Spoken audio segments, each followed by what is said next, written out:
বইয়ের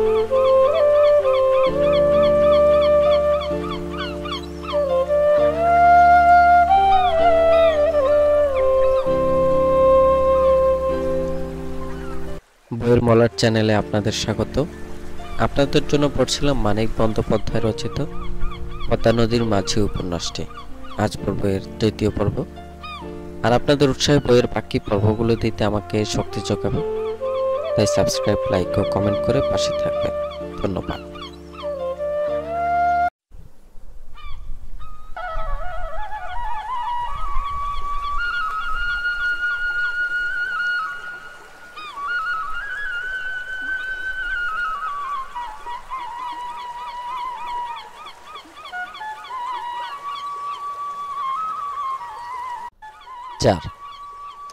এবারের বর্ষায় আউশ ধানের ফসল নষ্ট হইয়া গিয়াছিল। প্রীতম মাছের বাড়ির পেছনে তেঁতুল গাছটার গড়ি পর্যন্ত কোনোবার জল আসে না। এবার আউশ ধান পাকিবার সময় হঠাৎ এত জল বাড়িয়া গেল যে গাছের গড়িটা সপ্তাহকাল ডুবিয়া রহিল প্রায় 3 হাত জলের নিচে। এই জল আগে বাড়িলে ক্ষতি ছিল না, জলের সঙ্গে ধানের গাছও বাড়িয়া চলিত। কিন্তু ফসল পাকিবার সময় জলের সঙ্গে পাল্লা দিয়া ধান গাছ কেমন করিয়া বাড়িবে। বড় বর্ষা হইয়াছিল এবার। কেতুপুরের মাইল 5 দূরে চন্নার চর নামে পদ্মার একটা নিচু চর অর্ধেক জলে ডুবিয়া গিয়েছিল। অনেক ভয় পাইয়া চলিয়া গিয়াছিল চর ছাড়িয়া। বহুকাল আগে খেয়ালি পদ্মা যে ভূমিখণ্ডের সৃষ্টি করিয়াছিল, কে জানে সহসা সে আবার তাহার গ্রাস করিয়া ফেলিবে কিনা। ভাঙার গ্রামে বর্ষার জলে ঘরে ঢুকে ঘরে উঠিলেও পূর্ববঙ্গের লোক ভয় পায় না, সে জলের স্রোত নাই। কিন্তু পদ্মার বুকে ছোটখাটো চরে যেসব গ্রাম পদ্মার জল নাগাল পাইলে সেসব গ্রামের ঘর বাড়ি গরু মানুষ কুটার মতো ভাসাইয়া লইয়া যাবে। কত গ্রাম যে এবার 5-7 দিন জলের নিচে ডুবিয়াছিল। মালার বাপের বাড়ি গ্রাম চরডাঙ্গা নাকি তলাইয়া গিয়েছিল 1 কোমর জলের নিচে। খবর পাইয়া মালা কাঁদিয়া অস্থির হইয়াছিল, বলিয়াছিল, আই গো তোমার পাষাণ প্রাণ, আমার বাপ ভাই ডুবিয়া মরে, একবার নি খবর নিলা। গণেশকে সঙ্গে করিয়া কুবের একদিন খবর আনিতে গেল। খালপুকুর মাঠ ঘাট তখন একাকার হইয়া গিয়াছে। 2 মাস আগে যে ক্ষেতের আল দিয়া মানুষ চলাচল করিত, এখন সেখানে লগি থই পায় না। কোনো গ্রাম ভাসিয়া আছে দ্বীপের মতো, কোনো গ্রামে মানুষের ঘরের ভিতরে 1 হাঁটু জল উঠিয়াছে। সকলে বাস করিতেছে মাচা বাঁধিয়া, যে পড়িয়াছে গরু বাছুরের জন্য মাচা বাঁধিয়া দিয়াছে, যে পারে নাই তার বোবা অসহায় পশুগুলি ঠাঁই দাঁড়াইয়া আছে জলের মধ্যে। গাছের ডালে পাখিরা শুধু আছে সুখে, ভূচর মানুষ ও পশুর কষ্ট অবর্ণনীয়। এক বাড়িতে কান্না শুনিয়া কুবের উঠানে নৌকা লইয়া গেল। দাওয়ার খুঁটি ধরিয়া ঘরের মধ্যে চাহিয়া গিয়ে দেখিল বাঁশের খুঁটির ওপর 2খান তক্তপোষ একত্র করিয়া জিনিসপত্র সহ গৃহস্থ সপরিবারে বাস করিতেছে। মাসখানেকের একটি শিশুকে বুকে করিয়া গৃহস্থের স্ত্রী কাঁদিয়া আকুল। কি হইয়াছে শিশুটির? নিচে পড়িয়া ডুবিয়া মরিয়া গিয়েছে কাল রাত্রে। কতটুকু জল মেঝেতে? 1 হাতও হইবে না। ছেলেকে বুকে আঁকড়ে ধরিয়া জননী ঘুমাইছিল। কখন কেমন করিয়া সে নিচে পড়িয়া গিয়েছিল কে জানে। 1 মাসের শিশু নিজে তো নড়িতে চড়িতে পারে না, সেই ভরসায় তক্তপোষের মাচার চারদিকে বেড়া তাহারা দেয় নাই। দুদিকে স্বামী স্ত্রী শুইয়াছিল, মাঝখানে ছিল শিশু। ছেলেকে বুকে করিয়া ঘুমের ঘোরে জননী কি পাশ ফিরিয়াছিল? ঘুমের ঘোরে ধারে সরিয়া সেই সন্তানকে বিসর্জন দিয়েছিল সর্বনাশা বন্যার জলে। চরডাঙ্গা পৌঁছিয়া দেখা গেল সমস্ত গ্রাম জলমগ্ন। কোথাও 1 হাত একটু শুকনো জমি নাই। ঘরে ঘরে স্রোতহীন কর্দমাক্ত জলরাশি থমথম করিতেছিল। কুবেরের শ্বশুরবাড়ির সকলে আশ্রয় লইয়াছে বড় ঘরের চালার তলে কাঠের ছোট স্থায়ী মাচা কুটুতে। 2টি গরু ও বাছুরের জন্য 3টি সুপারি গাছের মধ্যে মোটা বাঁশের ত্রিকোণ মাচা বাঁধা হইয়াছে।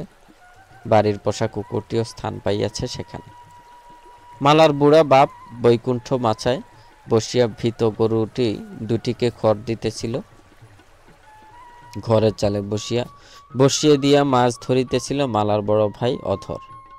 আর ঘরের ভিতরকার মাচায় উঠিবার মই হইতে এইদিকে রান্নাঘরের চাল পর্যন্ত পাশাপাশি দুটি বাঁশ বাঁধিয়া ইহারা সেই সাঁকো তৈয়ারি করিয়াছে, তার উপরে পা ঝুলিয়া বসিয়াছিল কয়েকটি উলঙ্গ ছেলে মেয়ে। কুবের আসিয়াছে শুনিয়া মালার ছোট বোন কপিলা মই ধরিয়া নামিয়া আসিল। কুবেরের শাশুড়ি আর নামিল না।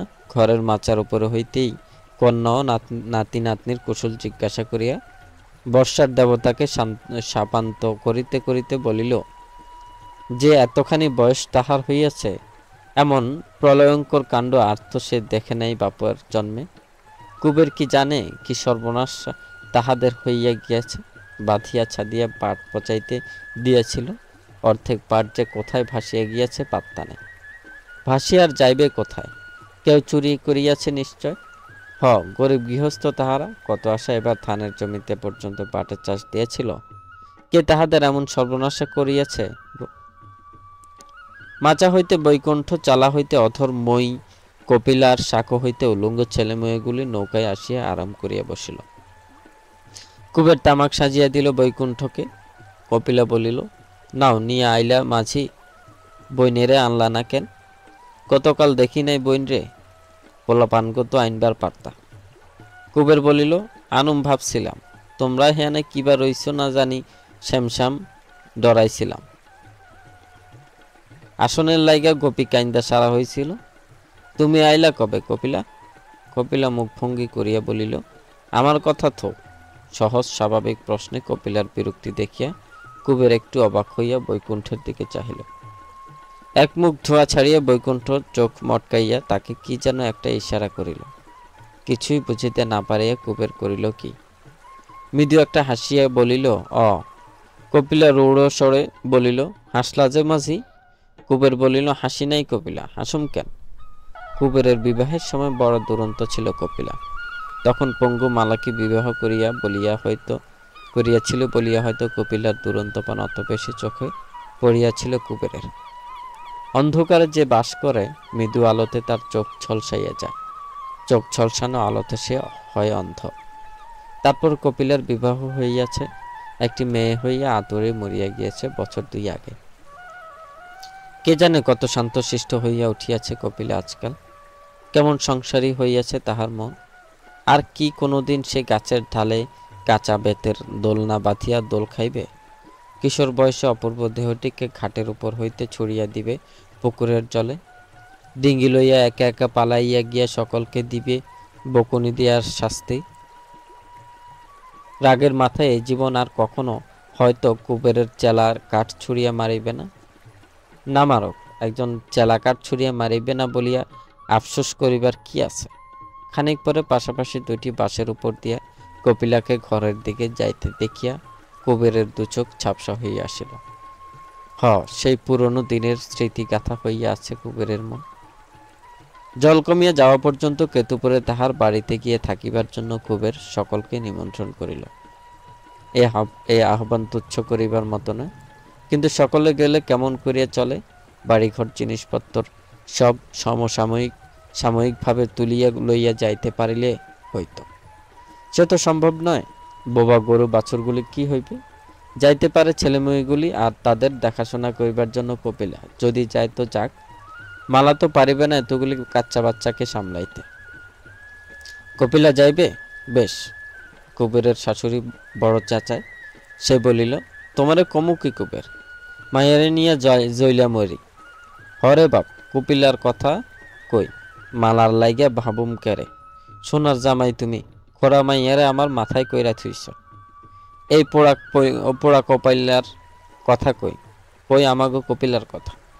অলক্ষীর মরণ নাই, সে বড় দুঃখের কাহিনী। সুখের ঘর কন্যা করিতেছিল কপিলা, কি যে শনি ভর করিল তাহার কপালে। শীতের গোড়ায় স্বামীর সঙ্গে কলহ করিয়া সে চলিয়া আসিল বাপের বাড়ি। রাগ করিয়া তাহার স্বামী শ্যামদাস আবার বিবাহ করিয়াছে, কপিলাকে নেয় না। এই খবর কুবের জানিত না। সে সবিস্ময়ে বলিল, তারপর কপিলাকে স্বামীর কাছে পাঠানো হইয়াছিল ফাগুন মাসে। শ্যামাদাস তাহাকে বাড়িতে উঠিতে দেয়নি, খেদাইয়া দিয়েছে। মানুষ তো সে নয়, পশু।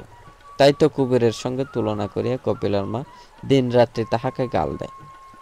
তাই বটে, ভঙ্গু বলিয়া মালাকে সে কখনো অনাদর করে নাই সত্য, সেটা তবে এতখানি প্রশংসার ব্যাপার। মালার জন্য, তাহার দারিদ্র্যপূর্ণ সংসারে এই অলস্য অকর্মণ্য রমণীটির জন্য। কুবের হঠাৎ নিবিড় স্নেহ অনুভব করে। সৎগৃহস্থ ও সৎস্বামী বলিয়ে যে প্রশংসা তাহার মালার জননীর গলার জোরে দিক দিগন্তের রটনা করে, তাহা যেন মালারই কীর্তি।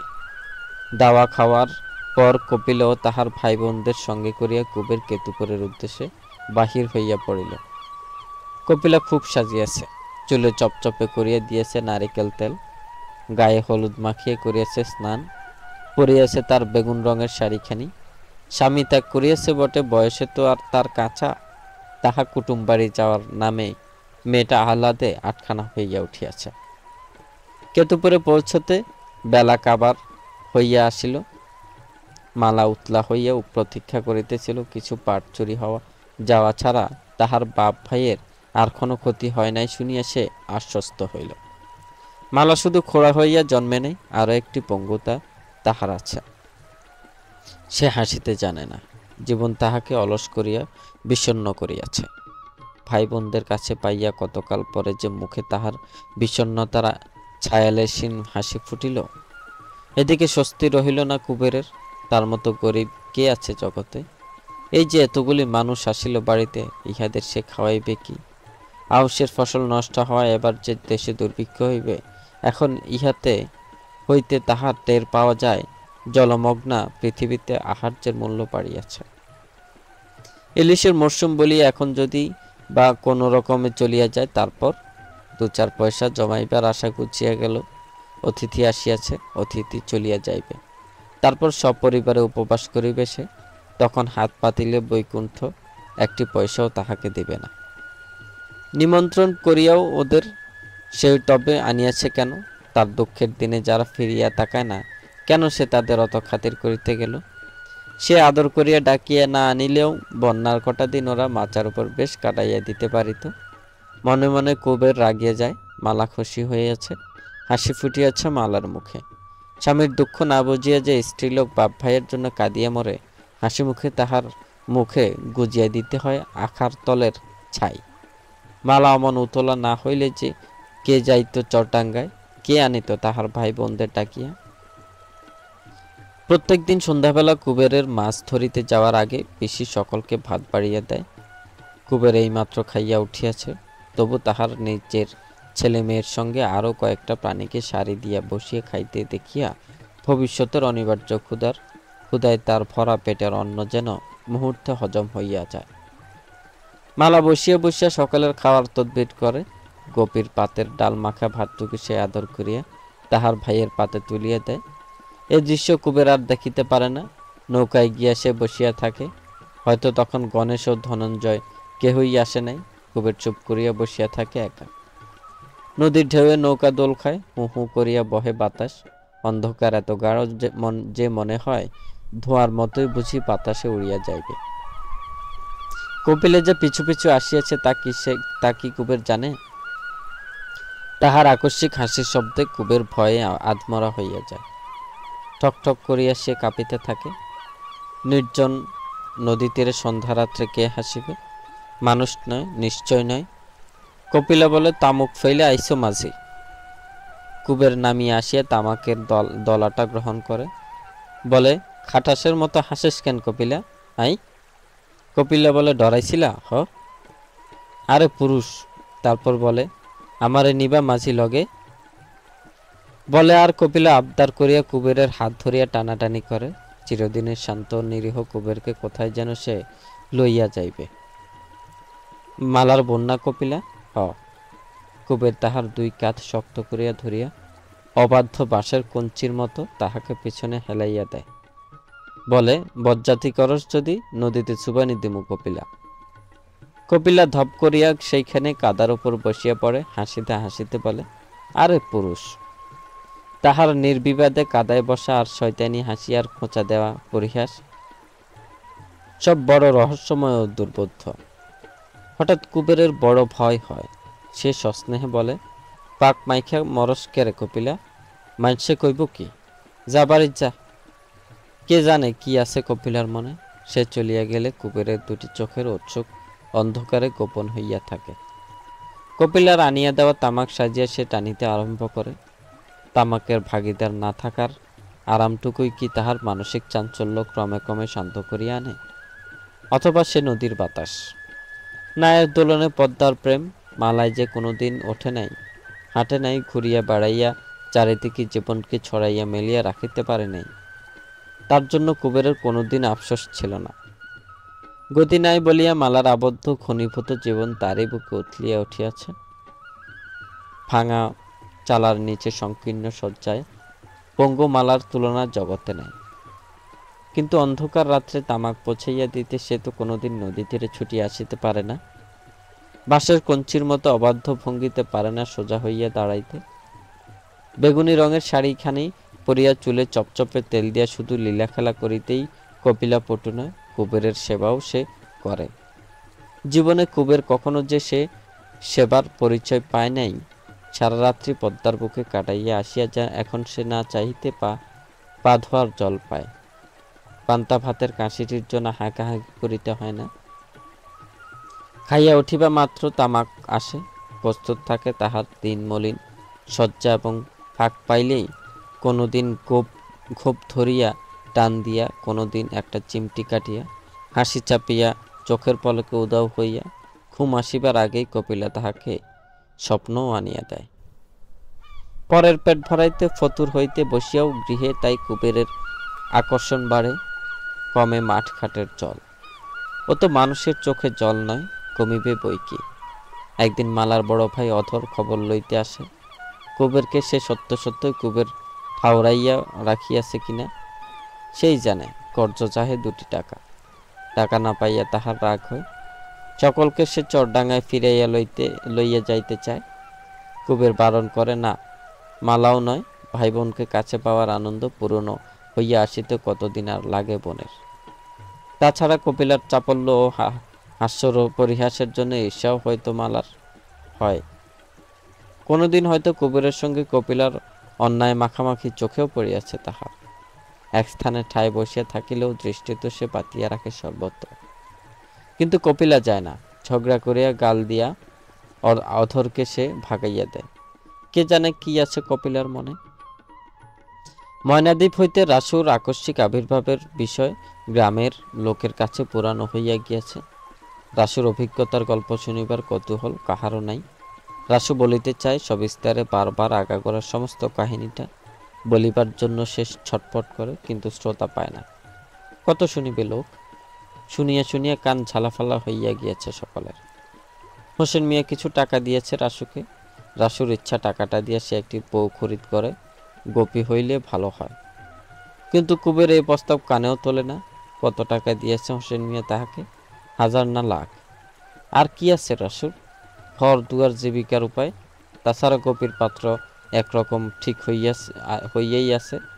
গণেশের শালা যুগল। যুগলের মতো পাত্র থাকিতে তার হাতে কুবের মেয়ে দিবে কেন? গোপীকে কিন্তু বড়ই পছন্দ হইয়াছে রাসুর। ময়নাদেবের গল্প করিবার ছলে সে কুবেরের বাড়ি আসে। আর চোখে সারাক্ষণ সে গোপীর দিকে তাকায়। পরীর মতো সুন্দরী মনে হয় গোপীকে তাহার। ভাইকে কোলে করিয়া বাঁকা হইয়া কি তাহার দাঁড়ানোর ভঙ্গিমা!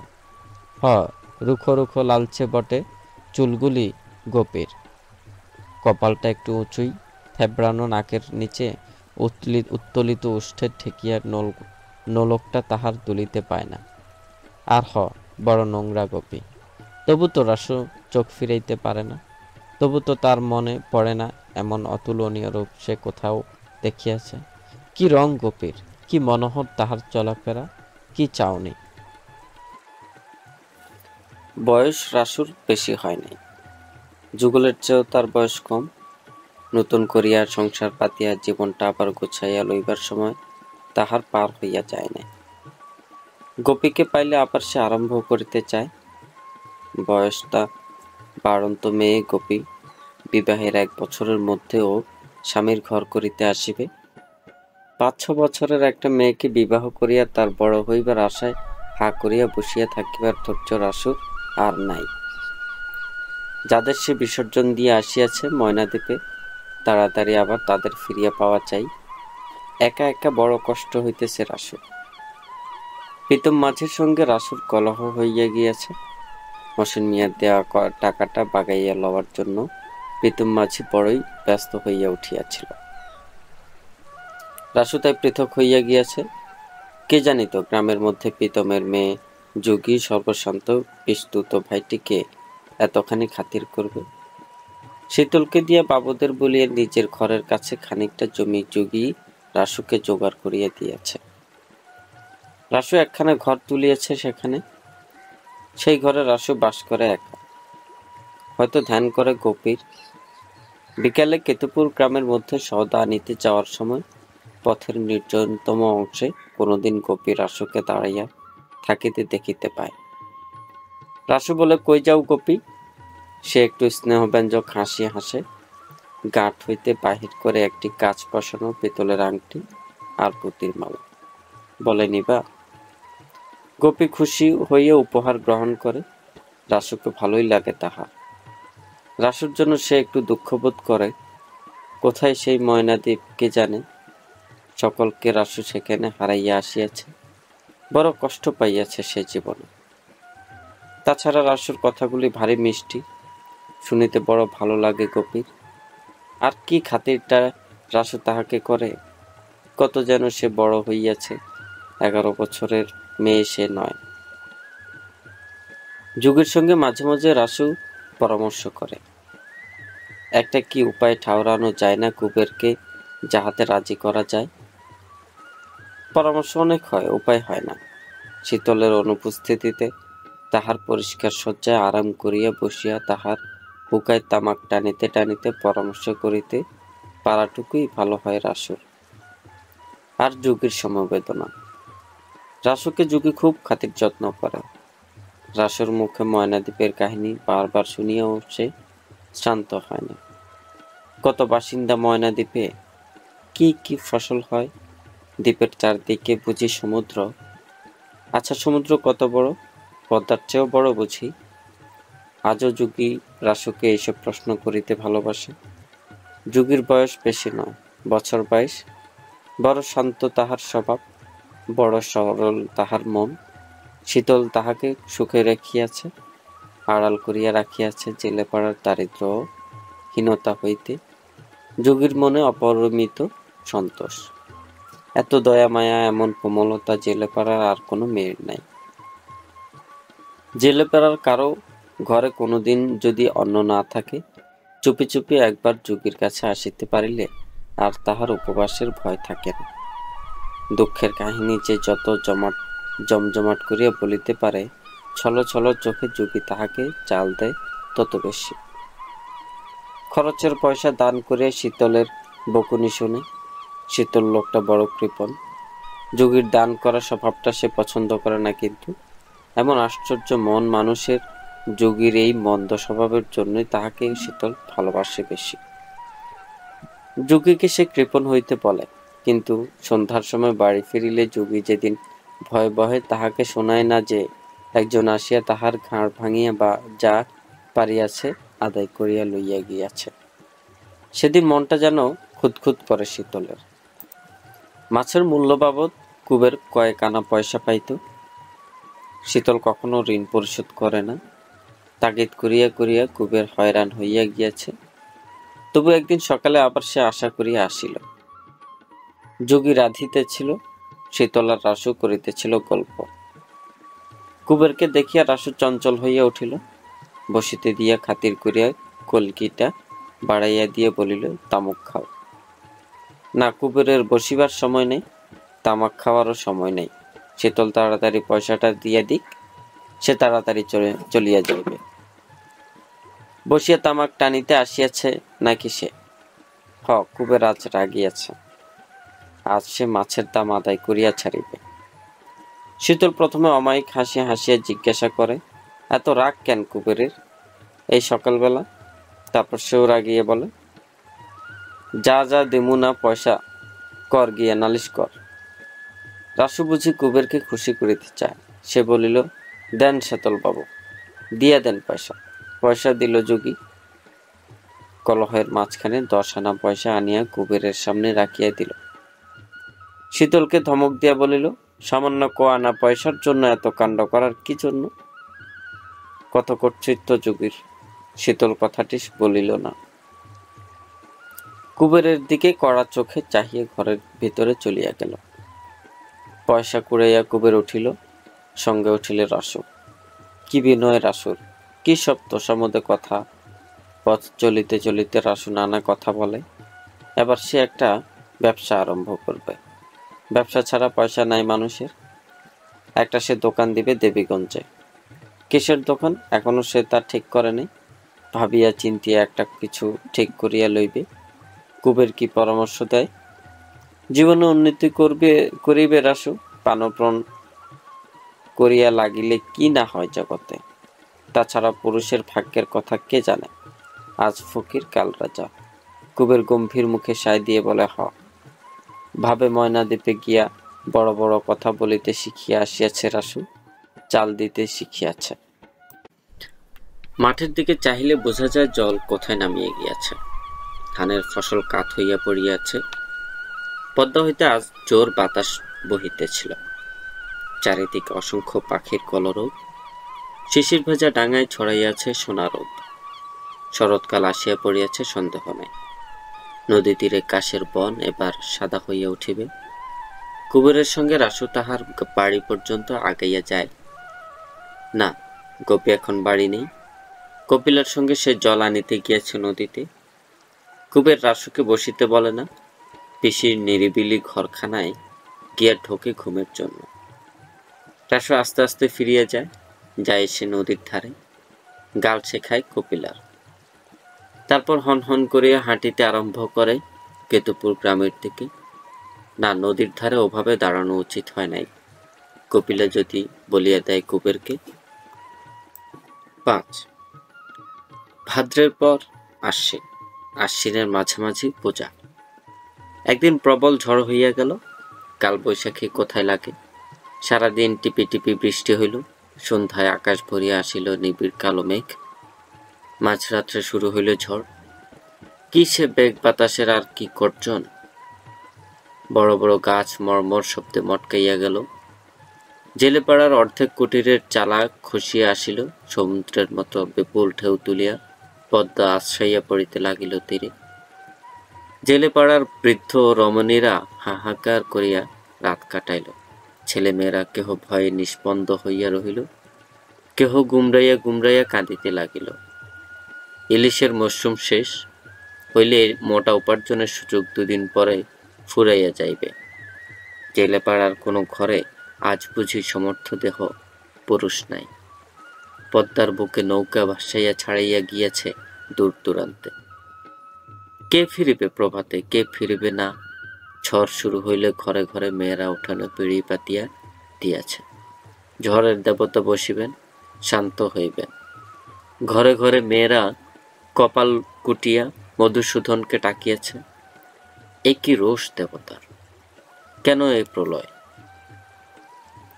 সকালে ঝড় কমিল, কিন্তু একেবারে থামিল না।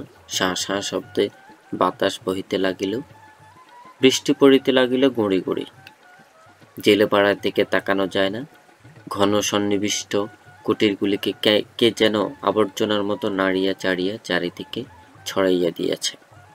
কোনো ঘর কাত হইয়া পড়িয়াছে, কোনো ঘর চালা নাই। কোনো চালার অর্ধেক ঘর উড়িয়া গিয়া বাহির হইয়া পড়িয়াছে। উঠান ভরিয়া পথ জুড়িয়া জমিয়াছে গাছের ঢালপালা। কুবেরের শোবার ঘরখানা পড়িয়া গিয়াছে। গোপী খুব আঘাত পাইয়াছে। কে জানে ডান পাটি তাহার ভাঙিয়া গিয়াছে কিনা। চালা উড়িয়া দূরে গিয়া পড়িয়াছে পিতমের গোয়াল ঘরের। হিরুয়ার সিধুর একখানা ঘরও দাঁড়াইয়া নাই। অনুকূলের 3খানা ঘরের একটা চালা নাই, বাকি 2খানার চালায় নাই ঘর। রাসুর ঘরখানা ছিল একেবারে ফাঁকায়। ভিটা আর 2টি খুঁটি ছাড়া ঘরের চিহ্নটুকুও দেখিতে পাওয়া যায় না। শীতলের বাড়ির চারদিকে বড় বড় গাছ, আর তার একটা গাছ পড়িলে তাহার পিছিয়ে যাওয়ার মতো অবস্থা। কিন্তু গাছের আশ্রয়ে ঘরগুলি তাহার বাঁচিয়া গিয়াছে। জেলেপাড়ায় আরো অনেকেরই ক্ষতি হইয়াছে অল্প বিস্তর। মুসলমান মাঝিদের মধ্যে ক্ষতি হইয়াছে আমিন উদ্দির বেশি। প্রকাণ্ড একটা সিঁদুরের আমের গাছ, গোড়া শুদ্ধ উপড়াইয়া যে ঘরে আমিনুদ্দির বউ আর ছেলে মেয়ে, 3টি ছেলে ছিল, সেই ঘরখানাকে মাটির সঙ্গে মিশাইয়া দিয়াছে। আমিনুদ্দির বউ থেতলাইয়া মরিয়াছিল সঙ্গে সঙ্গে। সকালে টানিয়া বাহির করার সময় ছেলেটার প্রাণ ছিল, ঘণ্টাখানেক পরে সেও শেষ হইয়া গিয়াছে। শুধু মেয়েটার কিছু হয় নাই। আমিনুদ্দি কোথায় আছে কে জানে, হয়তো ডাঙায়, নয়তো পদ্মার উত্তাল জল তলে। অত বড় মেয়েটা তাহার কারো সান্ত্বনা মানিতেছে না, হাউ হাউ করিয়া লুটাইয়া লুটাইয়া কাঁদিতেছে।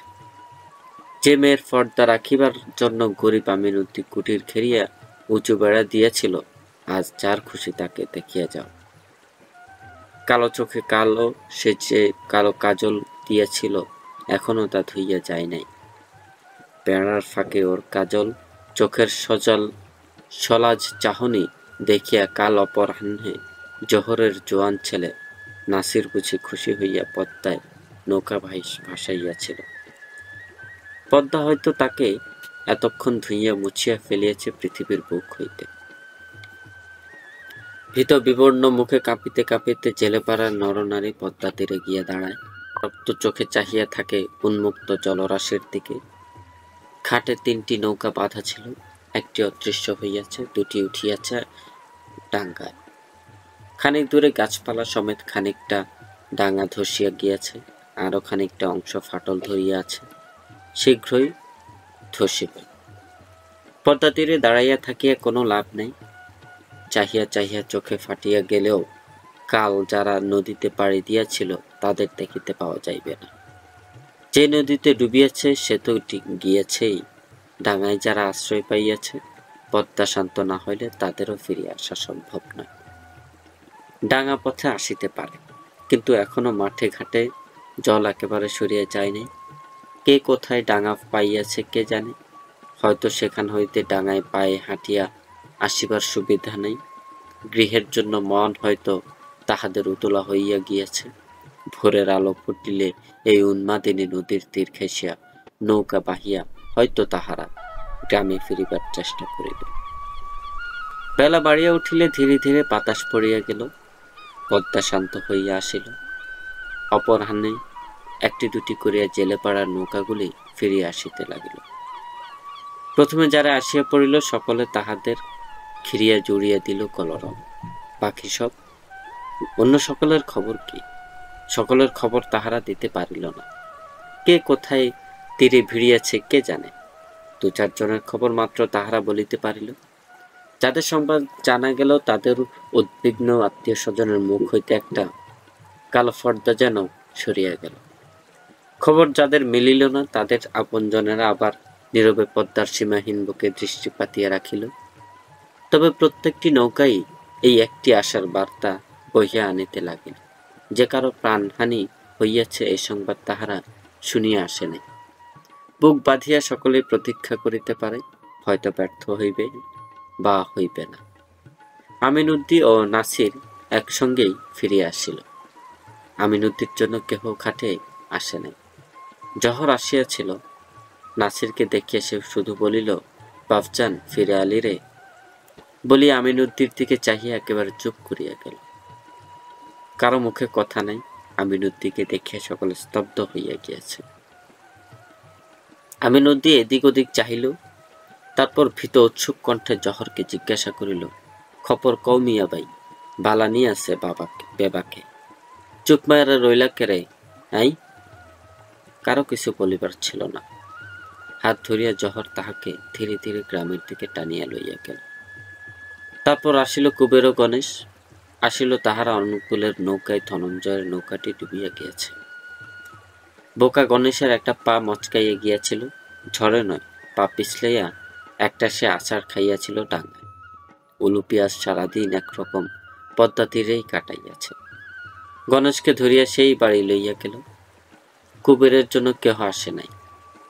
পরের মুখে সে তাহার গৃহের বৃত্তান্ত শুনিল। বড় ঘরটা পড়িয়া গিয়াছে, যে ঘর ছাইবার জন্য হোসেন মিয়া সন দিয়াছিল। গোপীর পায়ে চোট লাগিয়াছে। বিবর্ণ মুখে কুবের বাড়ির দিকে পা বাড়াইল। ঘর দুয়ার অনেকেরই পড়িয়াছে। সর্বনাশ হইয়া গিয়াছে আমিনুদ্দির।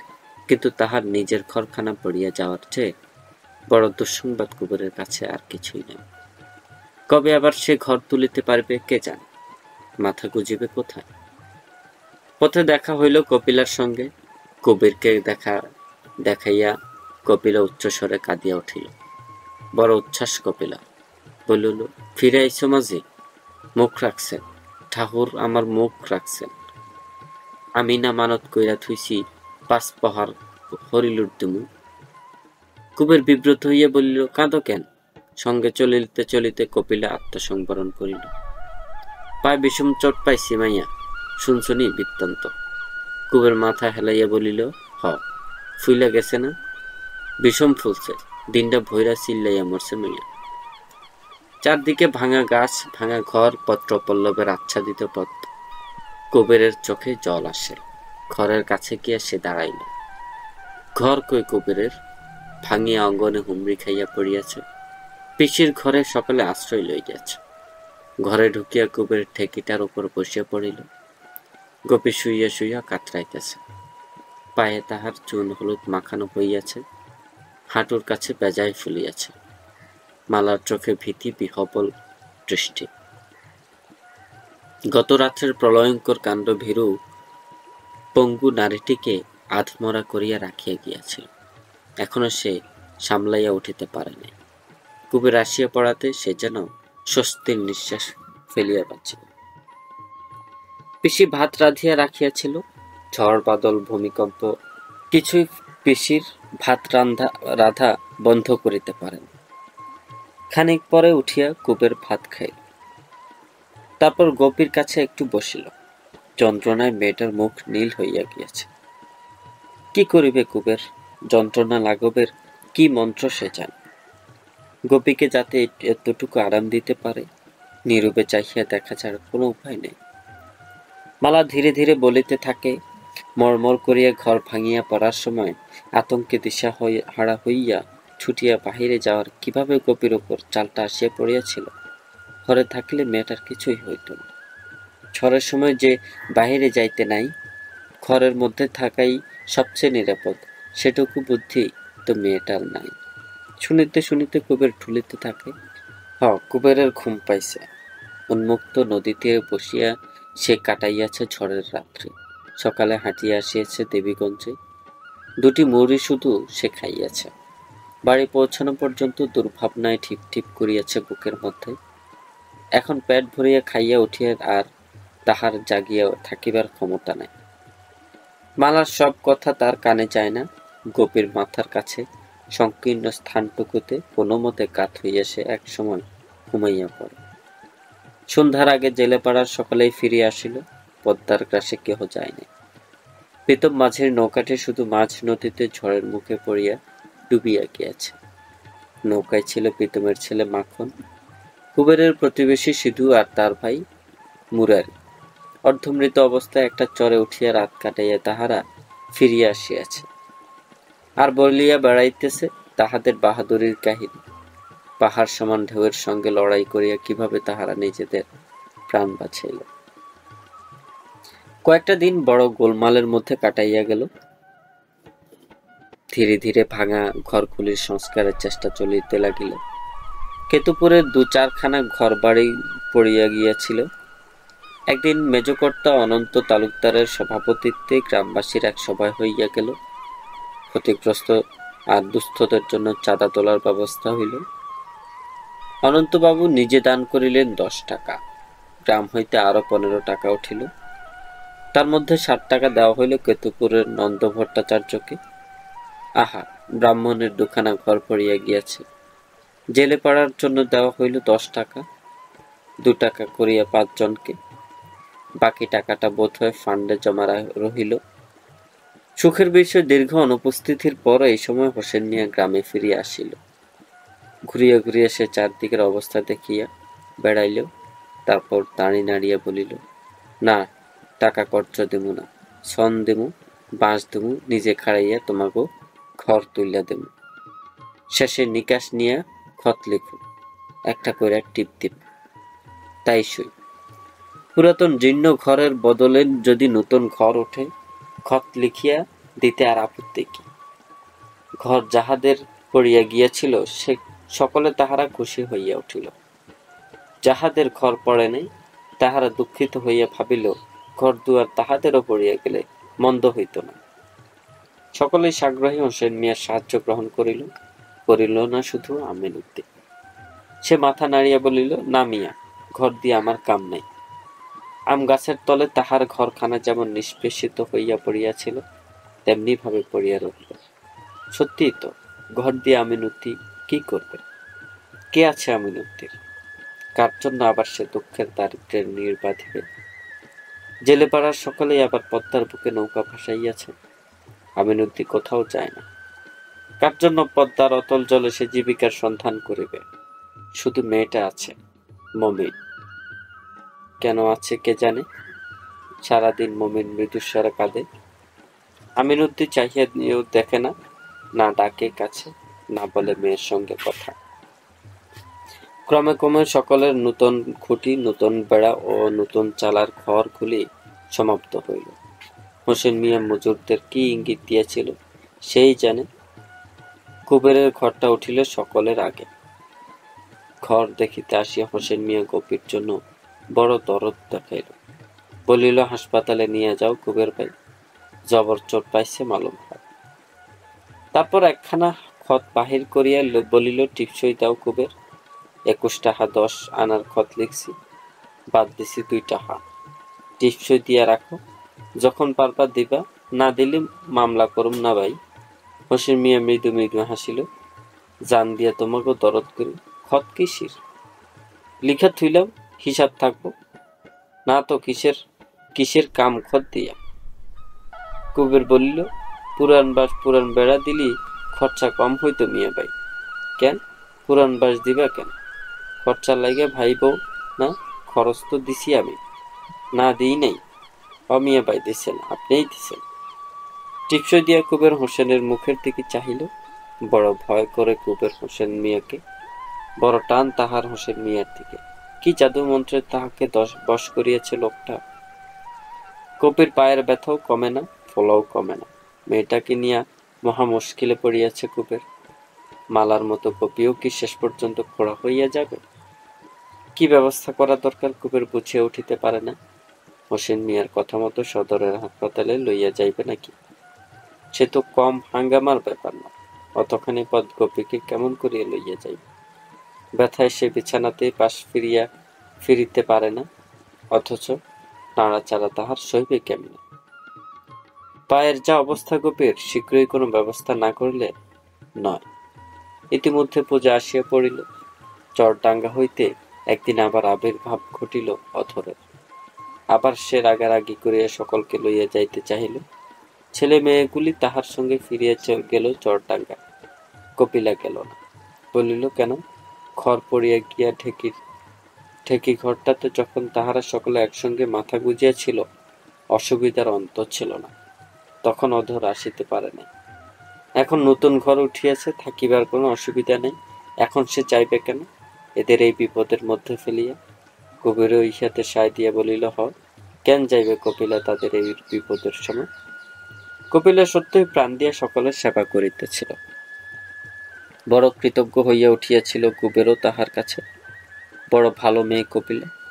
কেন যে ওর বোকা স্বামীটা ওকে ত্যাগ করিয়াছে? কেতুপুরে 4 দিন পূজার ঢাক ঢোল বাজিল, উৎসব হইল। জেলেপাড়ার ছেলে বুড়ো দুবেলা ঠাকুর দেখিল।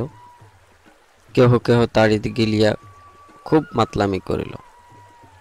শীতল একদিন একটা দেশি মদের বোতল সাবার করিয়া রাসুকে ধরিয়া আচ্ছা করিয়া পিটাইয়া দিল।